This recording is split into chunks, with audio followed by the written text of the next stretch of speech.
Hello friend, welcome to the channel pharmacy dictionary. आप देख रहे हैं हमारा मेडिसिन रिव्यू एक्सक्लूसिव सीरीज। इस सीरीज में हम बात करते हैं कुछ कॉमन मेडिसिन के काम करने के तरीके के बारे में और उनके स्पेसिफिक इंडिकेशन के बारे में, यानी कि वो आखिर किस लिए यूज किए जाते हैं, वो काम कैसे करते हैं। आज के मेडिसिन रिव्यू सीरीज में मैं एक ऐसे सिंपल से प्रोडक्ट के बारे में बात करना चाह रहा हूं जिसका यूज आपके घर में कभी न कभी किसी न किसी मोड में पड़ सकता है। ऐसा नहीं है कि पढ़ना चाहिए, बट जनरली ये चीजें देखने को मिलती हैं और ये आपके फर्स्ट एड बॉक्स में होना ही चाहिए। जी हाँ, मैं बात कर रहा हूं एक एंटीसेप्टिक पाउडर के बारे में जिसके अलग अलग डोजेस फॉर्म आपके पास ऑलरेडी अवेलेबल हैं। हम बात कर रहे हैं अगर ब्रांड नेम के हिसाब से तो यह बीटाडीन का पाउडर, कह सकते हैं कि डस्टिंग पाउडर। इससे पहले हमने बीटाडीन का जो ओरल गार्गल है, बीटाडीन का जो सॉल्यूशन है, बीटाडीन का जो ऑइंटमेंट है, इन सब के बारे में बात किया था। आज एक डोजेस फॉर्म चेंज हो रहा है जो कि पाउडर डोजेस फॉर्म के रूप में आपके सामने अवेलेबल है। तो आखिर इस बीटाडीन के ब्रांड नेम के अंदर कौन सा एक्टिव कॉन्स्टिट्यूएंट छिपा हुआ है, क्या उसका डोजेस फॉर्म है, कितना उसका कंसंट्रेशन है, कैसे इसको यूज करना है और काम कैसे करेगा, इसके बारे में आपको इसी वीडियो के अंदर लास्ट तक पूरी जानकारी मिल जाएगी। जैसा कि मैंने आपको बताया कि इसका जो ब्रांड नेम है वो है बीटाडीन और इसको बनाने वाली जो कंपनी है यह है आपका विन मेडिकेयर और ये एक माइक्रोबिसिडल पाउडर है। तो सबसे पहले हम पहले वर्ड को पकड़ते हैं कि माइक्रोबिसिडल पाउडर कहने का क्या मतलब है। यानी कि सिंपल सा वर्ड है पाउडर। पाउडर मतलब चूर्ण। तो एक ऐसा पाउडर जिसके पास माइक्रोबिसिडल प्रॉपर्टी हो वही कहलाता है माइक्रोबिसिडल पाउडर। फिर आप पूछेंगे कि ये माइक्रोबिसिडल का क्या मतलब है। फिर से इसे तोड़ देते हैं।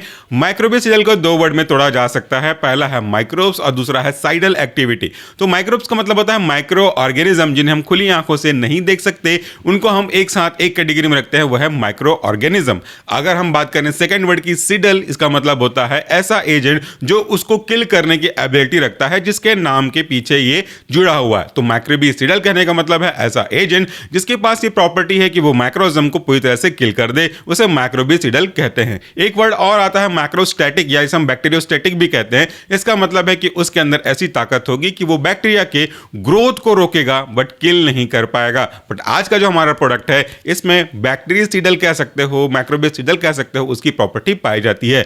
बैक्टीरियसिडल एक एक्सक्लूसिव वर्ड है बैक्टीरिया के रेस्पेक्ट में, लेकिन मैक्रोबिसिडल अगर हम वर्ड यूज करते हैं तो इसमें और भी चीजें इंक्लूड हो जाती हैं, इंक्लूडिंग आपका फंगस, समहाउ वायरस, प्रोटोजोआ, अमीबायोसिस, इन सब चीज इन सबको हम इंक्लूड कर सकते हैं जब हम बात करते हैं माइक्रोबिसिडल का। इसके अंदर क्या कॉन्स्टिट्यूएंट है? ये कॉन्स्टिट्यूएंट है पोविडोन आयोडीन पाउडर और 5% कंसंट्रेशन है इसका weight by weight. Weight by weight इसलिए लिखा है क्योंकि जो आपका पोविडोन है और आयोडीन है दोनों सॉलिड के फॉर्म में है, इसलिए दोनों एक दूसरे को रिप्रेजेंट करते हुए वेट बाय वेट के फॉर्म में है। तो यहां पे पोविडोन आयोडीन का कॉम्प्लेक्स फॉर्मेशन है। पोविडोन कोई ड्रग नहीं है बल्कि पोविडोन एक मैट्रिक्स है जो अपने अंदर आयोडीन को ट्रैप करके रखा रहता है। जब कभी भी हम इसको यूज करते हैं, अप्लाई करते हैं, तो फिर वो आपका आयोडीन इस पोविडोन से धीरे धीरे रिलीज होकर के आपके साइट पे जहां पे आपने अप्लाई किया है वहां पे अपना काम करता है। और जब हम बात करते हैं आयोडीन का तो ये बहुत ही अच्छा एंटीसेप्टिक और डिसइंफेक्टेंट कैटेगरी का ड्रग है जो कि माइक्रो ऑर्गेनिज्म के वैरायटी ऑफ टाइप्स को किल करने की एबिलिटी रखता है। अब इसको हम अप्लाई कैसे करें फिर ये बताऊंगा कि काम कैसे करता है। अप्लाई करने के लिए कुछ बातों का विशेष ध्यान जरूर रखिएगा। हालांकि आपके पास ऑप्शंस हैं बीटाडीन के अलग अलग फॉर्म के अकॉर्डिंगली। आप चाहें अगर आपके एक्सटर्नल सरफेस पे हुआ है, हाथ पर कहीं पे लगा हुआ है, तो आप उसे जो लिक्विड सॉल्यूशन है उसका भी यूज कर सकते हैं। अगर आप चाहें तो जो ऑइंटमेंट है उसका भी यूज कर सकते हैं। और एक और ऑप्शन आज के आपके पास है वो है पाउडर, इसे भी आप यूज कर सकते हैं। बीटाडीन का ओरल यानी कि माउथ गार्गल भी आता है, लेकिन उस माउथ गार्गल का यूज केवल ओरल के रूप में ही किया जाना चाहिए। गार्गल कूला करके वापस उसको एक्सक्रीट कर देना चाहिए। तो ये एक अलग पर्पस के लिए हो गया। अब इस पाउडर का यूज हम कैसे करें? जब कभी भी आप कुछ भागते दौड़ते कुछ गिर जाता है, कहीं पे कट लग जाता है, कहीं पे घाव बन जाते हैं, वुंड्स बन जाते हैं, किसी भी तरह के स्कार्स डेवलप होने लगते हैं, तो वहां पे आपको सबसे पहली चीज जरूरी ये है कि गुनगुने पानी में डिटॉल डाल करके कोई अच्छा एंटीसेप्टिक लिक्विड डाल करके आपको उसे कॉटन की सहायता से थोड़ा सा क्लीन करना चाहिए।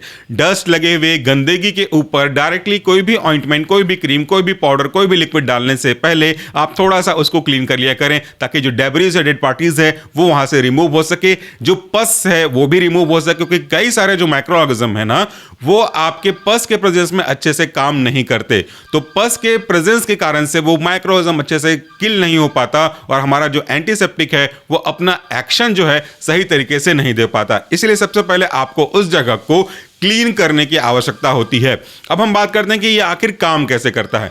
जब आप उस जगह पे इस तरह के पाउडर को डस्ट करते हो, लेकिन हाँ, डस्ट करने से पहले एक बात का विशेष ध्यान रखिएगा कि अगर आपने उसे वॉश किया है तो वॉश करने के बाद उसे एक अच्छे टॉवेल से या फिर कोई टिश्यू पेपर से उसको ड्राई करिएगा। वेट रहेगा तो थोड़ा सा मॉइस्चर उसमें प्रेजेंट है तो पाउडर एक साथ उसी को एब्जॉर्ब कर लेंगे, जिससे वो एक्शन अच्छे से नहीं मिल पाएगा। तो वॉश करने के बाद थोड़ा ड्राई करिएगा। ड्राई करने के बाद इस पाउडर को ओपन करके थोड़ा सा उसके ऊपर सराउंडिंग में स्प्रिंकल करिएगा, थोड़ा सा छिड़क दीजिएगा और बस इसी तरीके से आपका ये ड्रग काम करना स्टार्ट कर देगा। चाहे तो आप उसके ऊपर ड्रेसिंग कर सकते हैं या तो अगर चाहें तो ऐसा का वैसा रख सकते हैं, इसमें कोई भी प्रॉब्लम नहीं होने वाली। इसके काम करने का तरीका क्या है? जब हम पोविडोन आयोडीन को स्प्रिंकल करते हैं, यानी कि आयोडीन वहां पे पहुंचता है, तो उस घाव के पास या कह सकते हैं कि उसी घाव में जो माइक्रोऑर्गेनिज्म प्रेजेंट है उसके उस स्पेसिफिक फंक्शन को डिस्ट्रॉय करने का काम करता है, जिसे हम बोल सकते हैं कि ये उसके डीएनए को डैमेज करता है, प्रोटीन के बनने के प्रोसेस को डैमेज करता है और उस तरीके से वो जो माइक्रोऑर्गेनिज्म है वो सर्वाइव नहीं कर पाता, वो किल हो जाता है। और यही इसके काम करने का तरीका है। कोई भी प्रोडक्ट क्यों ना हो, उसको सही समय और सही ड्यूरेशन तक यूज करना बहुत ही आवश्यक है और उसके लिए जरूरी है कि आप डॉक्टर की गाइडलाइन को फॉलो करें। तो कहीं भी अगर आपके घाव हुआ है तो दिन में 2 से 3 बार इसे आप हर बार क्लीन करने के बाद ऊपर अप्लाई करिएगा। मान लेते हैं कि ये एक मेरा माइक्रो ऑर्गेनिज्म है और ये माइक्रो ऑर्गेनिज्म उसके उस पर्टिकुलर पार्ट को रिप्रेजेंट कर रहा है जो कि हम उसको बोल सकते हैं कि न्यूक्लिक एसिड हम उसको बोल सकते हैं। इसके ऊपर जब हम इस तरह के आयोडीन को छिड़कते हैं या आयोडीन कंटेनिंग ड्रग को छिड़कते हैं तो वो उसके उस पर्टिकुलर पार्ट को जो कि डीएनए है, महत्वपूर्ण पार्ट है, उसको रप्चर करता है और साथ ही साथ इसके जो प्रोटीन बनने की प्रोसेस है उसको भी रप्चर करता है। और आप जानते हैं कि प्रोटीन कितना वाइटल होता है।